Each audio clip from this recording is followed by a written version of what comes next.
हमारी आज की कहानी एक सत्य घटना पर आधारित है। कुछ समय पहले की बात है। एक गांव है।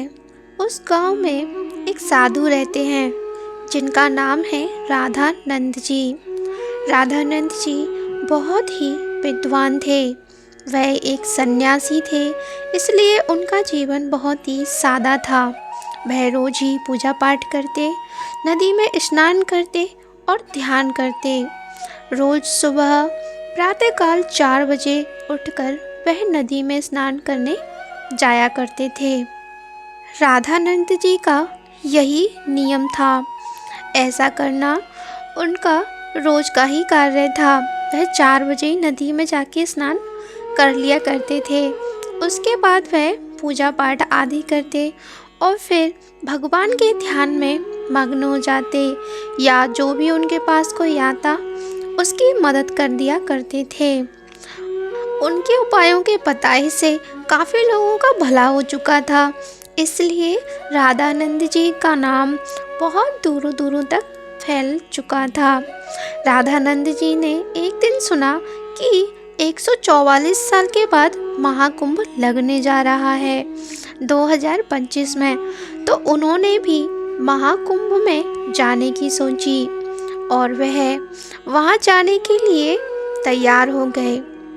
राधानंद जी सोचने लगे कि यहाँ से कोई मेरे साथ चलता तो कितना अच्छा होता, लेकिन मैं वहाँ जाऊँगा तो मेरे जैसे वहाँ काफ़ी तपस्वी होंगे और मैं वहीं पे अपना सारा जीवन गुजर बसर करूँगा।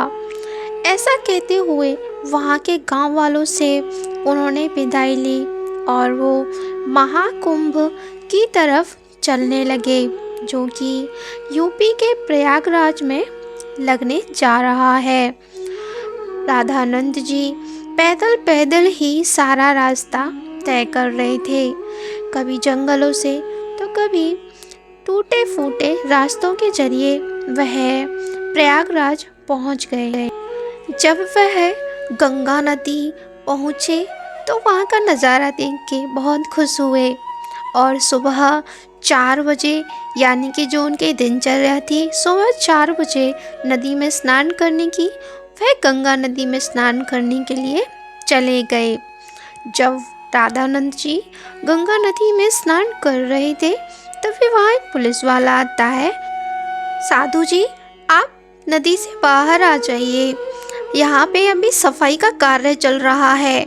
आपको स्नान करना है तो आप दिन में आइएगा, क्योंकि रात में सफाई का कार्य होता है। तभी साधु जी नम्रता से बोले, हाँ हाँ क्यों नहीं, लेकिन मैं सुबह 4 बजे ही स्नान करता हूँ, यही मेरी दिनचर्या है, इसीलिए मैं अभी स्नान करने आया। लेकिन पुलिस वाले ने ज़बरदस्ती की तो राधानंद जी को बाहर आना पड़ा और वो स्नान नहीं कर पाए। तभी पुलिस वाला बोला, माफ़ करिएगा साधु जी, लेकिन आप अभी स्नान नहीं कर सकते, अभी सफाई का कार्य चल रहा है। राधानंद जी ने कहा, देखिए मुझे स्नान करने दीजिए, मेरा ये रोज़ का नियम है, मैं सुबह 4 बजे ही स्नान कर लेता हूँ। लेकिन पुलिस वाले ने एक ना सुनी और राधानंद जी को वहाँ से जाने के लिए कह दिया और सफाई का कार्य फिर से चलने लगा। इधर राधानंद जी बिना कोई क्रोध करते हुए वह आराम से एक पेड़ के नीचे चले गए और वहाँ पर ध्यान करने लगे। इधर सफाई का कार्य फिर से शुरू हो चुका था। वहाँ पे जो सफाई करने वाले कर्मचारी थे वह रात में नदी की सफाई करने में लगे हुए थे। बड़ी बड़ी मशीनें वहाँ पर आई हुई थी कि अचानक से मशीन में खराबी आ गई और मशीन बिल्कुल भी नहीं चल रही थी। तो वहाँ पे पुलिस वालों को बुलाया गया। पुलिस वालों ने देखा कि मशीन नहीं चल रही है, उन्होंने उसकी सफाई वगैरह करवाई, लेकिन मशीन नहीं चली। उधर राधानंद जी अभी भी ध्यान मगन बैठे हुए थे। उधर सफाई कार्य करने के लिए मशीनों को ठीक कराया जाने लगा, लेकिन बहुत सारे वहाँ पे कर्मचारी आ चुके थे और मैकेनिकों को भी बुलाया गया, लेकिन जेसीबी ठीक नहीं हो रही थी। एक एक करके वहाँ की सारी मशीनें खराब पड़ने लगी थी और वहाँ पे जो मशीनों को ठीक करने के लिए कर्मी आए थे वो ठीक नहीं कर पा रहे थे। तभी वहाँ पर जो पुलिस वाला मौजूद था वह ये सब देख रहा था। तभी वह सोचने लगा कि कहीं ये सब उस साधु की वजह से तो नहीं हो रहा। ये सब सोचते हुए वह गाड़ी लेकर अपने सीनियर ऑफिसर के पास जाने लगा। तभी वह रास्ते में अपने दूसरे पुलिसकर्मी को बता रहा था कि कैसे एक साधु को उसने स्नान करने से रोका था और तभी से सारी मशीनें खराब हो चुकी हैं। ऐसी ही बात करते हुए वह सीनियर के पास पहुंचता है। वह सारी बात सीनियर पुलिस अधिकारी को बता देता है। तभी पुलिस अधिकारी कहता है तुम उस साधु के पास जाओ और उसे मनाकर वहां से लेकर आओ। क्या पता ये उन्हीं की वजह से हो रहा हो, क्योंकि बचपन में मुझे भी सांप ने काट लिया था और मुझे एक साधु ने ठीक किया था। तभी वो पुलिस वाला राधानंद जी को ढूंढते ढूंढते उनके पास पहुंच जाता है। जब वो वहां पहुंचता है तो राधानंद जी ध्यान में थे। पुलिस वाला वहां पहुंचा और बोला, साधु जी आप मुझे क्षमा कर दीजिए, मैंने आपके साथ जो व्यवहार किया उसकी मैं माफ़ी चाहता हूँ। जब से आप वहाँ से आए हैं सारी मशीनों ने काम करना बंद कर दिया है और गंगा नदी की सफाई नहीं हो पा रही है। ऐसे ही चलता रहा तो सभी लोग स्नान कैसे करेंगे और सुबह होने वाली है।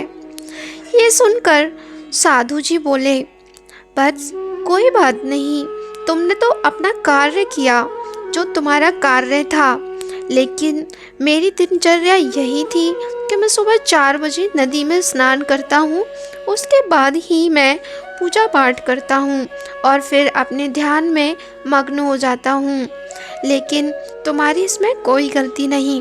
तभी पुलिस वाला फिर से साधु जी से कहता है, मुझे क्षमा करिए और जल्दी चलिए, सुबह होने ही वाली है, मेरे सीनियर मुझे नौकरी से निकाल देंगे। तभी राधानंद जी कहते हैं, अपनी घड़ी देखो, अभी भी घड़ी में 4 ही बजे हुए हैं, तुम परेशान मत हो, अभी भी समय वहीं की वहीं रुका है। पुलिस वाले ने घड़ी की तरफ देखा तो देखा अभी भी 4 बजे हुए थे। जब राधानंद जी स्नान कर रहे थे तब भी यही समय था। पुलिस वाला चौंक गया और वह साधु जी से माफ़ी मांगने लगा और फिर उन्हें अपने साथ चलने के लिए कहने लगा। इसके बाद साधु जी और पुलिस दोनों ही गंगा नदी के उसी जगह पर जाने लगे जहाँ पर साधु जी पहले स्नान करना चाहते थे। वहाँ पर पहुँचते ही राधानंद जी गंगा नदी को स्पर्श करते हुए हर हर गंगे कहते हुए डुबकी लगाने लगे और उन्होंने ठीक 4 बजे ही डुबकी लगाई और स्नान कर लिया। तभी वहाँ खड़ा हुआ पुलिस वाला ये सब देख रहा था और उसने ये सारा चमत्कार देखा। इसके बाद मशीनें भी ठीक हो गई और कार्य करने लगी। तो दोस्तों ये कहानी बिल्कुल सत्य है जो कि इसी वाले कुंभ में हुई थी, जो कि 2025 में होने जा रहा है। यहाँ एक राधानंद जी नाम के साधु जी आए थे और वो सुबह 4 बजे स्नान करने के लिए गंगा नदी में चले गए, लेकिन वहाँ सफाई का कार्य चल रहा था, इसलिए पुलिस वालों ने उन्हें ज़बरदस्ती वहाँ से हटा दिया और फिर से सफाई करने लगे। लेकिन साधु जी के जाने के बाद ही वहाँ पे सारी मशीनें खराब हो गईं। जब पुलिस वालों ने सीनियर को ये बात बताई तो सीनियर ने उन्हीं साधुओं को फिर से लाने के लिए कहा और पुलिस वालों ने उनसे क्षमा मांगी और समय वहीं रुक चुका था जब साधु जी ने गंगा नदी में हर हर गंगे कह के डुबकी लगाई। तब से समय फिर से चलने लगा और ये सत्य घटना है। तो दोस्तों 2025 में प्रयागराज महाकुंभ लगने जा रहा है, जो कि प्रयागराज में तीनों नदी गंगा, यमुना, सरस्वती जो कि त्रिवेणी भी कहा जाता है।